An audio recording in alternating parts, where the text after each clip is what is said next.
최고의 질문. 와. 반갑습니다. 목적을 찾아가는 독특한 시각을 전달해드리는 이동훈 코치입니다. 글 쓰고 강의하는 박종화입니다. 네, 안녕하세요. 저는 글을 쓰고 기업에서 강의를 하는 소통과 공감 대표 유경천입니다. 반갑습니다. 네, 반갑습니다. 자, 오늘도 그 하버드 비즈니스 리뷰 그 중에서 제가 뽑은 것은 학습을 이끄는 세 가지 방법이라는 지안 피에로 페트리글리에라는 사람이 쓴 글입니다.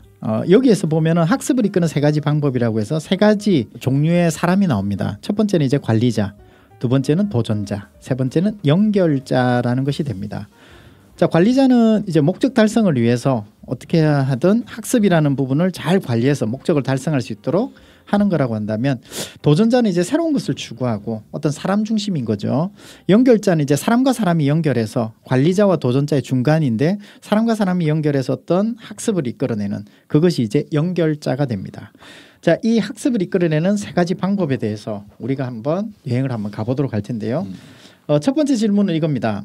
조직에서 학습은 도구일까요? 아니면 목적일까요? 라는 질문입니다. 자, 우선은 생각해 보면 학습은 도구일 수도 있고 목적일 수도 있을 것 같아요.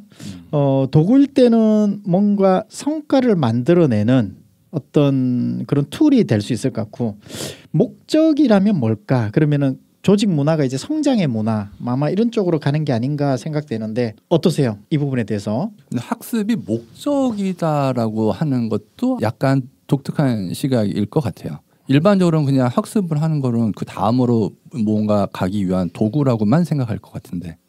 저는 근데 그게 두 가지 다 아까 말한 것처럼 학습은 그 자체로 목적이 될 수도 있고요. 특정 목표를 달성하는 것은 도구로 활용될 수도 있는 것 같거든요. 그래서 그 학습의 궁극적인 수혜자는 직원 개인인데 이 학습이 개인의 삶을 더 나은 방향으로 이끄잖아요. 그렇죠? 그렇기 때문에 또 그게 잘 되었을 때는 성과를 내는 것 측면에서는 도구로도 가능하다. 그래서 뭐 그게 중요한지 모르겠지만 두 가지가 다 네. 의미가 있지 않을까? 예전에 그런 얘기를 했어요. 미래에 자꾸 변한다, 변화해야 되고 어떤 미래가 이렇게 지금 AI가 나오고 이런 시대에 이제 굉장히 많은 변화하고 있다. 그럼 변화하고 있는 이 시대에 살아남는 조직이나 사람들은 누구냐? 이렇게 하면 학습하는 사람이라고 해요.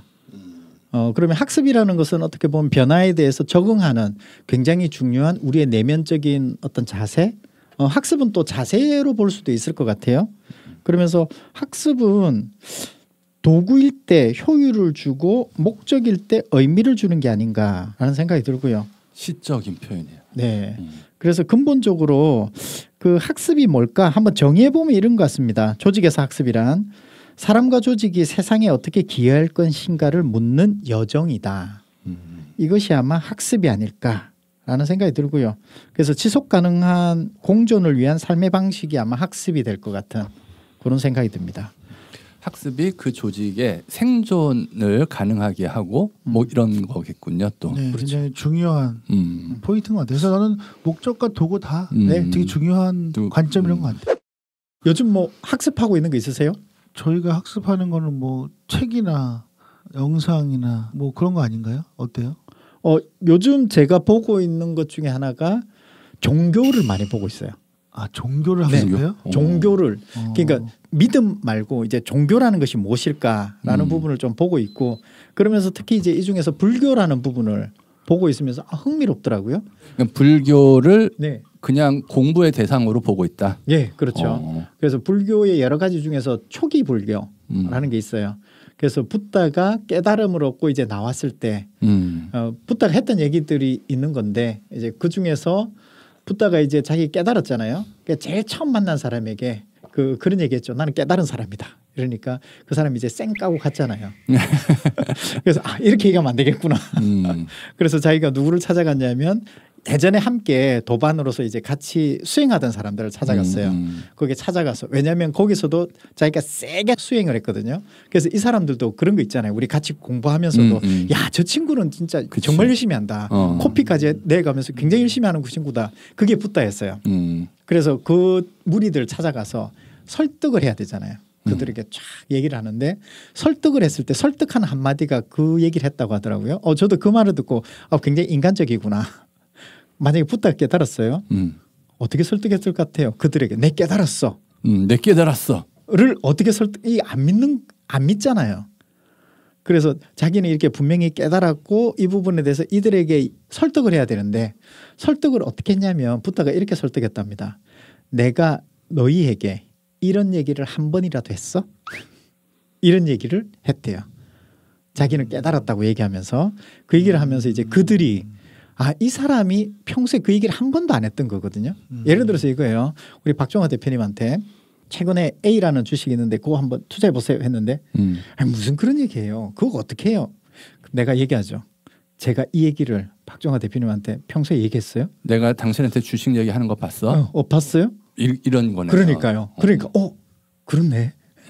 그런 것처럼 이제 소소한 이제 에피소드 그런 것에 대해서 학습을 하면서 인간이었구나. 그래도 안 믿어요. 그러니까. 그래도 말든. 네. 그러니까. 그래서 중요한 것은 믿었기 때문에 오늘날까지 오지 않았을까 생각이 들고요. 우리 박종화 대표님 뭐 배우는 거 있어요? 학습하는 거? 일반적으로 뭔가 특별하게 나는 배우는 거를 좋아하지 않아요. 그래가지고 배우는 일이 별로 없어요. 예를 들어서 뭐 하게 되면은 막 배우잖아요. 근데 어렸을 때 막 당구 치면은 당구를 누구한테 배운다든지 골프 같은 것도 누구한테 레슨을 받기도 하는데 나는 그런 거를 누구한테 배워서 하진 않고 무작정 하는 거야. 탁구 같은 것도 그냥 요렇게 치면 좋아 하고 누가 대주는 거를 좋아하지 않고 그냥 내 생각대로 치는 거를 좋아해요. 근데 그러면 실력이 안 날 수도 있잖아요. 그렇죠. 그러니까 실력 늘리는 건 별로 관심이 없는 거예요. 관심이 없다. 실력 늘리는 것도. 그러니까 적당하게 남들과 게임을 하는 거 정도에 관심이 있는 것처럼. 그러니까 사람들이 어떻게 보면 그 학습을 통해서 내가 트레이닝을 받아서 저 잘해서 저 사람 승리를 하고 싶다는 욕망이 있는데 그런 욕망이 없고 그냥 나는 칠 수만 있으면 된다. 게임을 즐겁게 즐기면 된다. 그래서 많은 것들도 뭐 특별하게 뭘 배워야 된다기보다는 그냥 보는 거 뭐 필요에 의해서 찾아서 보는 거 정도인데 개인적으로 조금 알게 됐다고 느끼는 경우는 언제냐면은 원하는 원고 같은 거 쓰고 싶을 때가 있잖아요. 어떤 원고를 쓰고 싶다 그러면 관련된 거를 좀 찾아볼 수밖에 없잖아요. 요즘엔 챗GPT한테 계속 물어본다든지 뭐 그러면서 좀 알게 되는 거 이런 거가 약간 좀 더 많이 큰 것 같아요. 근데 일반적으로는 공부를 잘 안 해. 책도 잘 안 읽고 뭐 드라마 같은 것도 거의 안 봐가지고. 그럼 그런 것도 다 안 하면 무슨 시간이 많을 텐데 뭐 하세요? 뭘 해요? 그래서 시간이 많아요. 그래서 방금 멍 때리는 시간이 많은가? 그러니까 방금 말씀하셨던 걸 보면 우리 박종화 대표님의 학습 스타일이 있어요. 자신만의 학습 스타일이 있거든요. 어떤 사람은 현장에 부딪혀서 경험해 보면서 배우는 사람이 있고요. 어떤 사람은 매뉴얼부터 꼼꼼하게 보면서 배우는 사람이 있고요. 어떤 사람은 시뮬레이션 하면서 하는 사람도 있고요. 어떤 사람은 이론적인 개념이나 이걸 세우고 하는 사람들도 있어요. 사람마다 학습 스타일이 다 다르거든요. 그렇죠. 그런데 우리가 주의할 점은 내가 가지고 있는 학습 스타일로 다른 사람들을 강요하면 안 된다는 거죠. 많은 조직의 리더들이 자신만의 가지고 있는 학습 스타일, 즉 나는 현장에서 배우고 이런 방식을 내가 선호했기 때문에 그들도 그 방식이 맞을 거야라고 생각하는 순간 그들은 다른 방식을 원한다는 거죠. 네, 그걸 아는 것이 필요합니다. 참 그런 실수를 많이 하죠. 우리 아이들한테도 마찬가지잖아요. 내가 했던 좋았던 걸 알려줘도 따라오진 않잖아요. 근데 보면 스타일이 다른 거야. 그게 학습 스타일이든 뭐 라이프 스타일이든. 그래서 이게 내가 좋다고 다 강요되는 게 아니구나. 조직도 마찬가지죠. 네, 콜브의 학습 스타일에 4가지 유형이 있으니까 그걸 한번 참고해 보시면 좋을 것 같습니다. 자, 다음 질문으로 한번 넘어가 볼게요. 자, 우리가 성과와 사람 이렇게 얘기할 때 관리자형 학습은 성과 중심입니다. 왜냐하면 이제 스티브 잡스처럼 자기 직원들에게 소통을 해야 되는데 얘들 우리가 제품을 만들려고 하면 이렇게 좀 소통하고 이렇게 좀 서로 간에 얘기했으면 좋겠는데 어떻게 해야 돼? 그래서 어떤 곳과 이제 협의해 가지고요. 이렇게 만들어 주세요. 이것이 이제 관리자형 학습입니다. 자, 우리 조직에서 반드시 필요하고 이런 방식으로 일을 하는 것을 선호합니다. 그래서 관리자가 성과를 만들어내기 위해서 하는 학습형이 관리자형 학습이고요. 도전자형 학습이 있습니다. 이것은 이제 사람 중심인데 자, 이렇게 성과 중심의 학습과 사람 중심의 학습 이 부분은 우리가 충돌할 수밖에 없을 것 같아요. 우리가 일반적으로 얘기하면 성과와 사람 두 가지가 부딪히게 되면 충돌합니다. 충돌하는 것은 왜 충돌할까? 그건 당연히 그냥 목표와 가치관이 다르기 때문에 그러지 않을까요? 그러니까 이 두 리더의 스타일이 우리가 일을 할 때도 그렇지만 목표와 가치관이 다른 게 이제 관리자형은 학습을 통해서 뭔가 하나의 목표를 향해 나아가는 얼라인먼트 이게 중요하잖아요. 그러니까 어떻게 보면 중앙에서 학습하는 걸 정해놓고 그걸 모든 직원들이 똑같이 해야 되는 그래서 성장에 기여하는 게 목표인데 도전자형은 자율성과 창의성을 바탕으로 한 발산이 중요하잖아요. 그러니까 이제 뭔가 규범에서 벗어나고 새로운 아이디어를 탐색하는 놀이터. 그러니까 뭔가 새로운 것들을 자꾸만 만들어내는 거, 기존에 있던 걸 깨고 혁신을 만들려고 하는 거 이런 것들이니까 이게 두 개가 충돌할 수밖에 없을 것 같아요. 그래서 만약에 이것도 마찬가지로 그 리더가 관리자형이고 만약에 직원이 도전자형이라면 충돌하죠. 난 새로운 아이디어를 내고 싶어서 막 제안을 했는데 그냥 시킨 대로 해. 이 시스템대로 해. 이렇게 하게 되면 답답하고 힘들고 거꾸로도 마찬가지겠죠. 그렇죠. 근데 약간 그 특색 있는 게 이 보통 관리자형하고 도전자형이라고 지금 얘기하셨잖아요. 단어를. 네. 이게 보통 우리가 일반적으로 쓰는 업무 중심이냐 관계 중심이냐 뭐 이런 뉘앙스인 것 같은데 관계 중심을 도전자형이라고 표현하는 거가 약간 특색이 있는 것 같아요. 근데 관계 중심이긴 한데 도전자형은 약간 아이디어 내고 새로운 것들을 그런 거를 만들어내고 새로운 것도 만들어내고 혁신, 변화, 새로운 시도도 하고 해보고 꼭 그렇죠. 사람 관계만이 아니라 그렇죠. 목적이 좀 다른 거죠. 이제 관리자형은 성과가 있다고 한다면 사람 중심은 이제 배움, 뭔가 변화 이런 좀 이제 지향점이 좀 다른 거죠. 그러니까 세상에 없는 걸 만들어낸다. 이것이 이제 좀 도전자형일 것 같습니다. 근데 이거를 꼭 나누기보다는 다 같이 하면 좋은데 그죠? 그래서 이것은 아마 시간의 차이가 아닐까라는 생각이 들어요. 우리가 기업에서 HR이라는 부서가 생겼을 때 보면 HR이라는 부서가 그전에는 필요가 없었어요. 공장에서 뭐 나사 쪼고 기름칠 하는데 무슨 HR이 필요합니까? 잘하면 되지. 그래서 그 HR이 필요가 없었는데 그때는 관리자가 필요했죠. 왜냐하면 관리자가 필요했던 이유가 그거잖아요. 이 사람은 나사 쪼고 이 사람은 칠하고 이 사람은 조립하는데 각자가 열심히 했지만 이 전체 품질을 어떻게 유지해야 될지 모르니까 관리자라는 게 생긴 거잖아요. 그래서 관리자가 이제 나사를 쪼을 때 얼마나 잘 쪼았는지 칠했는데 얼마나 잘 칠했는지 얼마나 조립을 잘했는지 그래서 관리자라는 사람이 필요했던 것이고 그렇지. 컨베이어 벨트가 이렇게 쭉 움직이니까 그렇죠. 화장실은 2시간에 한 번씩만 가. 뭐 네. 그렇죠. 그런 식으로 관리자가 필요했고 그 다음에 이제 필요했던 것이 뭐냐면 이렇게 성과를 이제 너 이제 30초 동안 했던 거 이제 25초 줄여봐 했는데 어느 순간에 되니까 한계에 부딪힌 거죠. 성과라는 한계에 부딪히니까 이제 어떻게 되느냐 이제 성과라는 것을 얘기하는 것이 아니라 좀 더 나은 성과를 위해서 사람을 봐야 되겠구나. 그래서 사람에 대해서 어떻게 육성하고 성장하는 것이 조직의 성장과 성과와 굉장히 관련이 있구나. 그래서 HR이라는 부서가 들어왔다는 것 자체가 이제 사람에 대한 성과, 성장 이라는 부분이 이제 성과와 연결된다라는 관점이 아닐까. 그런 관점에서 보면은 두 가지는 사람에 대해서 집중하는 것은 결국 성과에 대한 이야기가 떨어뜨리고 할 수는 없다. 그래서 시간의 차이가 아닐까 저는 그렇게 생각을 하고 있습니다. 자 그러면 다음 질문 한번 가볼게요. 네. 자 학습은 부트캠프는 이제 신병훈련소 훈련소와 자 놀이터 중에서 어디가 더 잘 일어날까요? 훈련소에서도 학습하잖아요. 놀이터에서도 학습하잖아요. 네, 어디가 더 잘 일어날 것 같아요? 난 사실 이 질문을 듣고 우리 아들 군대 갈 때가 생각이 났어요. 어머니랑 같이 아들 군대 신병훈련소 거기다가 넣어놓고 딱 나와가지고 그 바로 앞에 있는 카페에서 잠깐 앉아서 커피 마시는데 할머니니까 굉장히 걱정하시면서 얼굴 표정이 안 좋으시니까 그 카페 주인 아주머니가 씩 웃으면서 나와서 하시는 말씀이 요즘 신병훈련소는 애들 놀이터예요. 어린이집 보내신 거랑 똑같아요. 막 이렇게 얘기해. 생각이 났어. 이게 같은 거 아닌가요 혹시? 네, 그 의미의 놀이터는 편하게 갈 수 있다. 농담이었습니다.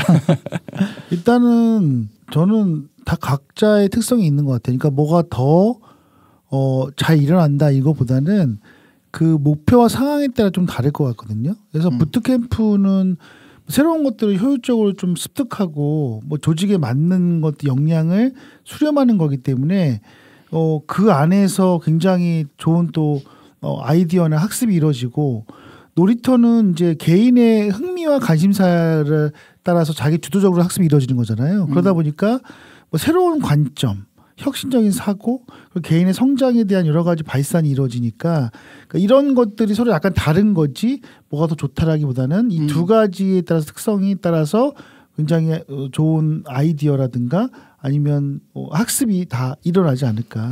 실제로 조직에서 신병훈련소는 만들어놔도 놀이터를 만들어 놓기도 하나요? 조직에서? 네. 뭐 그런 게 있죠. 그래서 뭐 우리가 일반적으로 뭐 신입사원을 뽑으면 그냥 신입사원 교육 같은 거는 부트캠프라고 할 수 있고, 그렇죠?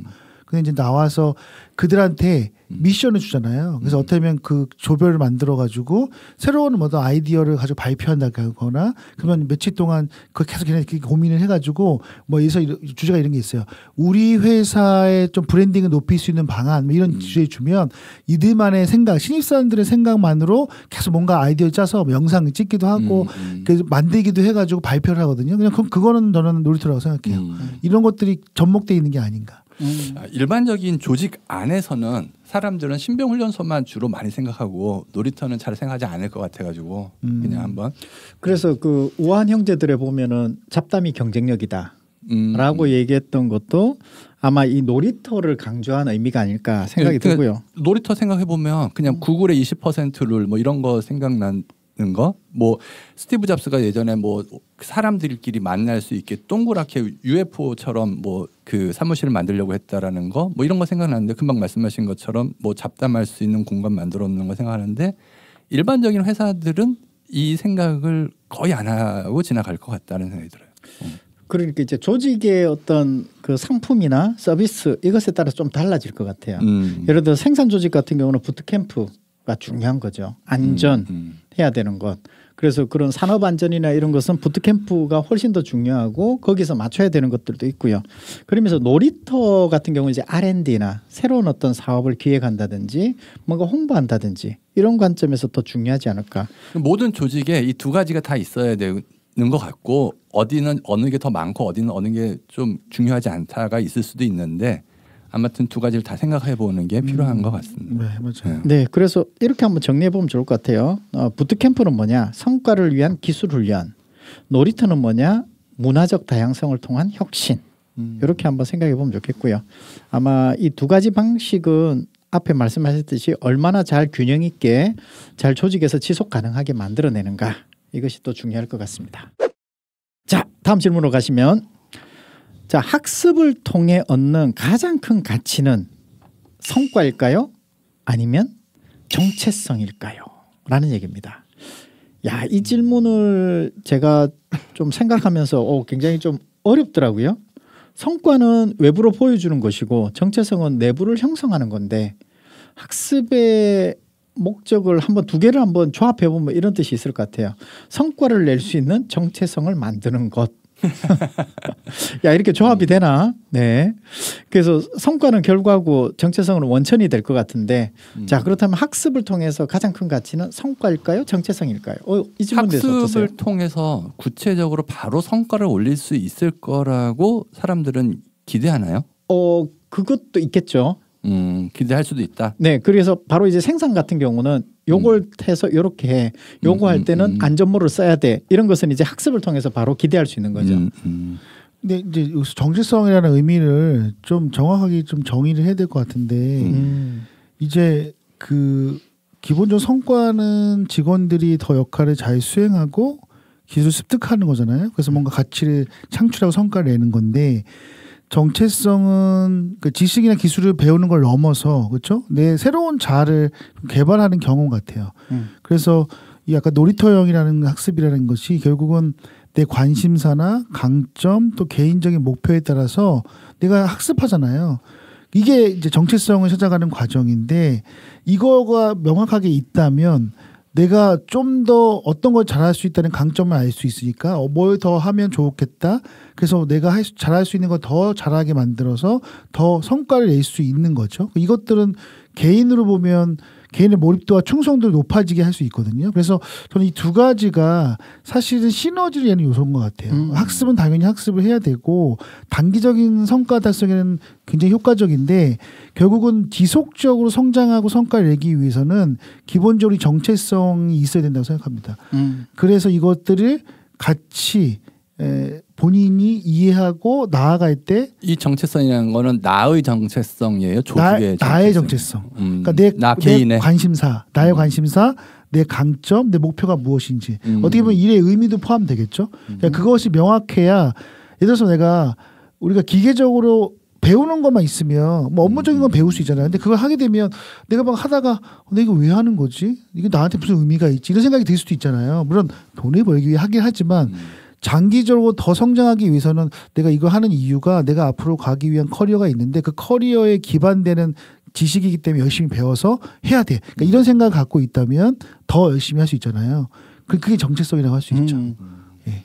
그래서 이것을 우리가 기업의 장면에 한번 보면 성과는 비전, 정체성은 미션, 사명 이게 아닐까라는 생각이 들고요. 그렇게 얘기할 수도 있겠네요. 네, 그래서 비전을 달성하기 위해서 우리가 성과를 만들어야 되고 그럼 비전과 미션의 차이가 뭘까라고 본다면 비전은 세상에 우리가 어떤 모습으로 드러낼 것인가 미션은 스스로를 어떻게 자신을 향하는 거죠. 미션은 자신은 어떻게 그 일을 잘할 수 있도록 스스로 체크리스트를 만들어낼 것인가가 사실은 미션인 거죠.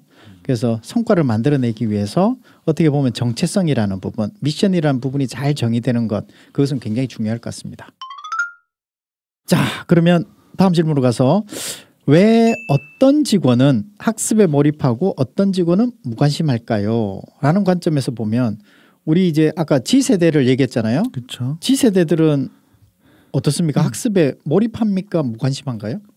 이거는 케바케인 것 같아요. 케바케. 개인별로 다르다. 네.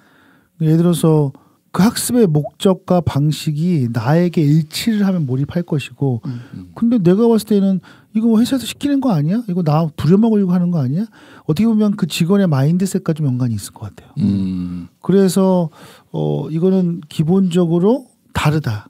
우리가 능력 있는 직원과 무능력한 직원이 있듯이 결국 학습도 이걸 바라보는 관점과 그들의 어떤 사고방식, 가치관에 따라서 다르지 않을까 싶습니다.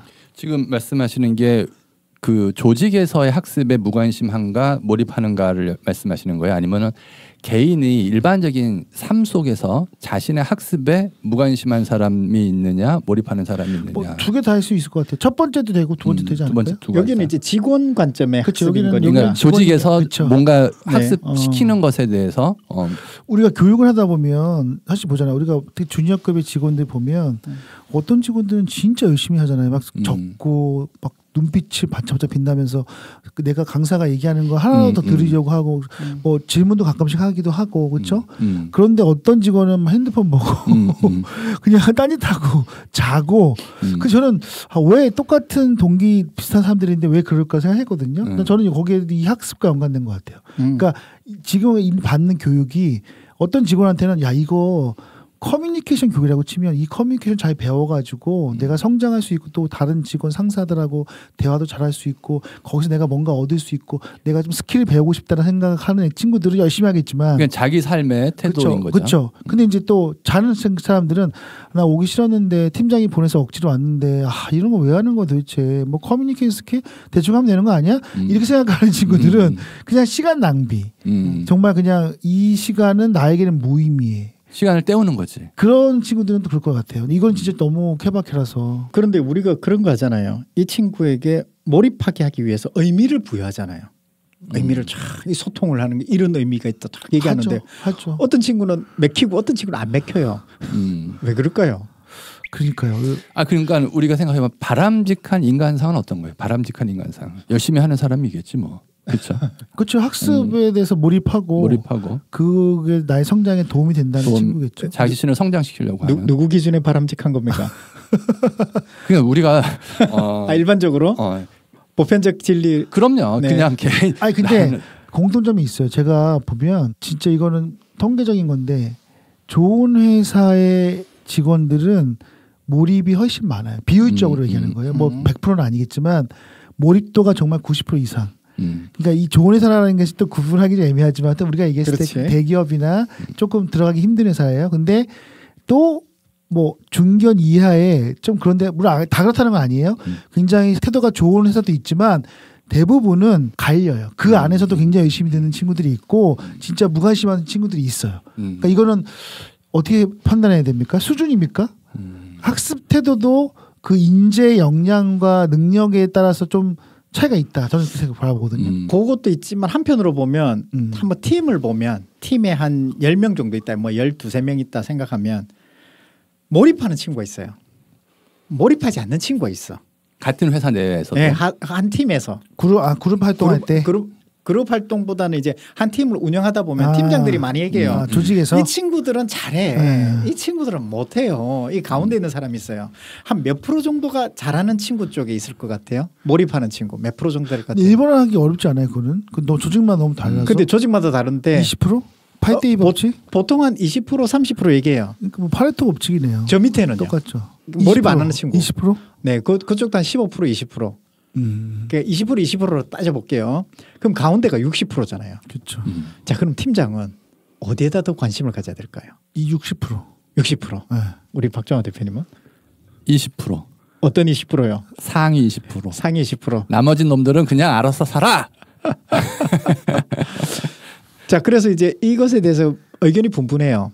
그래서 이제 갤럽에서는 그걸 조사해 봤어요. 그래서 갤럽에서 했던 게 이제 강점 혁명이라는 걸 했잖아요.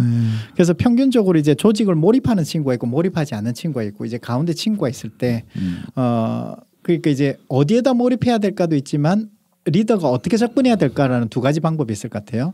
접근하는 방법을 먼저 본다면 강점에 접근하는 것이 몰입하는 비율이 높아져요. 그래서 몰입하지 않는 친구들이 몰입하는 비율이 높아지고 오히려 그 적극적으로 좀 이탈했던 친구들이 좀 더 점점점 줄어드는 것이 강점에 집중하는 게 되고요. 자, 그다음 두 번째 그러면은 이 비율 중에서 어디에다가 접근해야 될 것인가 보면은 우리가 중요한 것은 가운데 사람들은 내가 건들고 안 건들고 전에 좌우에 양옆에 있는 친구들이 영향을 줘요. 그럼 어떻게 해야 되느냐? 우선은 잘하는 친구들이 좀 그걸 잘할 수 있도록 만들어줘야 되고요. 못하는 친구들을 잘 방어해서 이 60%에게 영향을 안 끼치도록 물 안 들도록 이 만들어주는 것이 리더의 중요한 역할이 되는 거예요. 그런 관점에서 우리 박정화 대표님께서 네, 그렇게 접근하는 것이 필요하다. 아니요, 그냥 한 얘기예요. 농담이었습니다. 농담. 뭐 가치관으로 한 얘기 아니었어요. 아, 농담이었어요? 예. 알겠습니다. 자, 그러면 이제 마지막 질문이 될 것 같은데, 자, AI 시대 학습의 본질은 어떻게 달라질까요?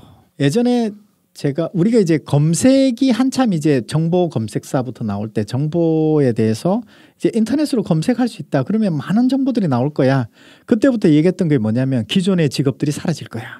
라는 그때도 얘기했었어요. 그렇다면 예전에 학습의 본질은 얼마나 잘 검색할까? 그래서 정보 검색사라는 직업 그 자격증 들어보셨어요? 저 들어봤어요. 들어보셨죠? 지금 있을까요? 지금 없을 것 같은데요. 네. 지금은 그건 인터넷 검색하는 거니까 그때. 네, 검색이라는 부분이 많이 없어진 것 같아요. 그러면 이제 다른 말로 프롬프트 디자이너 즉 챗GPT한테 뭘 질문할까? 이 자격증은 생길까요? 안 생길까요? 안 생길 것 같은데요. 왜요? 그거는 뭐 자격증이라면 계속 변화하니까 그게 네. 자격증이 생기고 그걸 정착하는 시간이 동안 또 변할 것 같아요. 정보 검색사는 있었잖아요. 그런 거는 처음이었으니까 사람들은 해봤는데 해보니까 아 이런 건 굳이 필요 없구나라는 걸 학습했겠지. 근데 제가 볼 때는 생기지 않을까 생각이 들어요.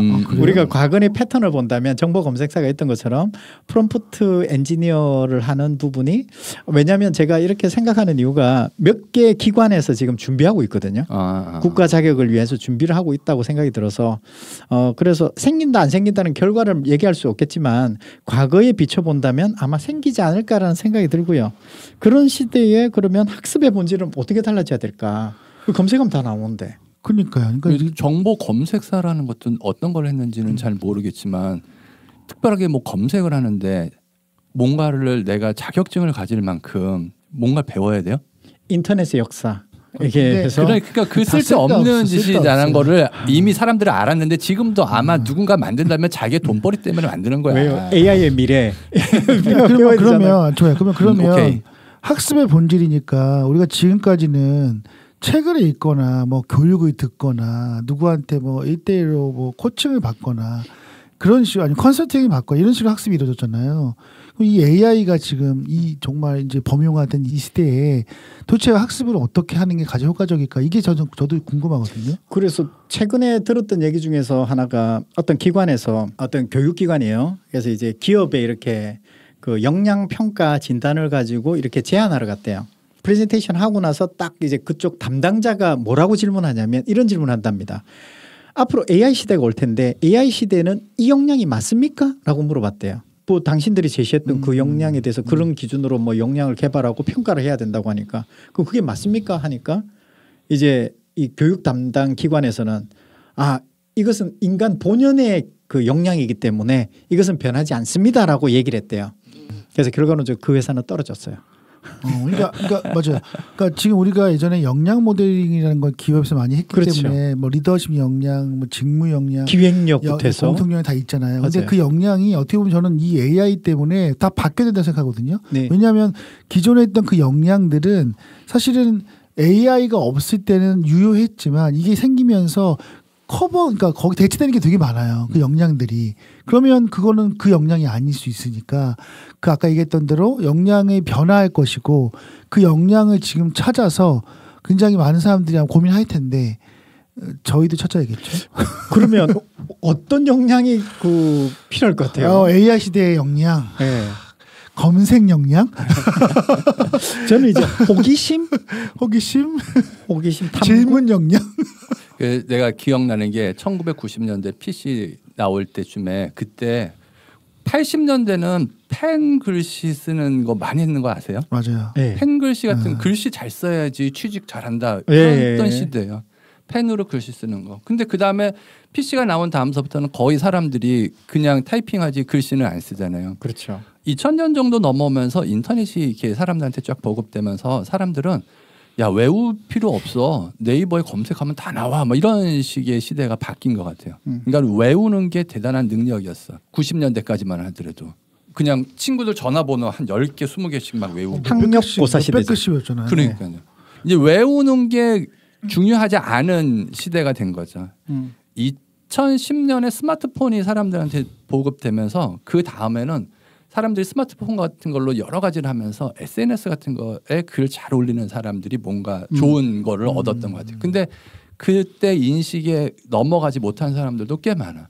SNS 쪽팔리게 이런 거를 먹었으면 먹었지 왜 먹은 걸 사진을 왜 찍는 거야 뭐 이렇게 생각하는 사람들도 많은데 아무튼 그러한 인식에 그런 변화가 있다 그러면은 이제는 지금 우리가 이야기하는 것처럼 챗GPT 뭐 AI 시대 뭐 해야 되나 어떻게 생각을 해야 되나 이런 고민을 한번 해볼 필요가 있는 그 질문 자체에서 이 학습의 본질은 뭐예요?